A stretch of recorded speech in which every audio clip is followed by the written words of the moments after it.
के लागै छे तू पगलाइल छे मौगी उठसन काबै छे देह में घस के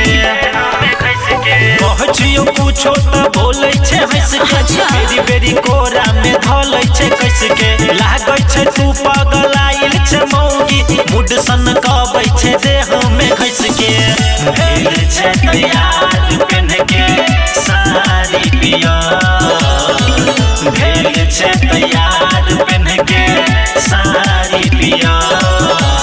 सोया हमर समान पो डाहल के पियो पिया सोया हमर समान पो डाहल के पियो पिया सोया हमर समान पो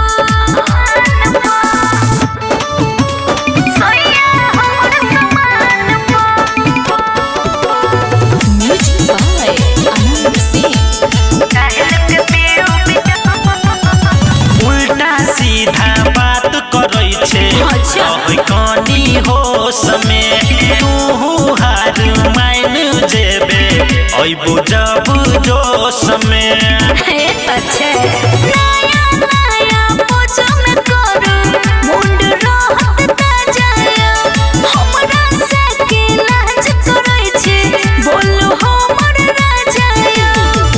बार बार लगबै छे तू किया गिया अच्छा बार बार लगबै छे तू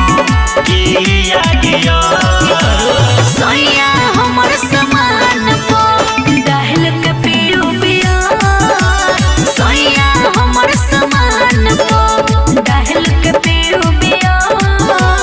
सोया हमर समान पो सोया हमर समान पो डाहल के पियो पिया सारा गरमी झड़ जेतौ नैया गुताइल गे धीरे धीरे खोलबौ तोहर सब हम फाइल गे बोलू ना कहियो नैया पूरा करै छे राज हमर शौक के जब हम छोइ छे अहाँ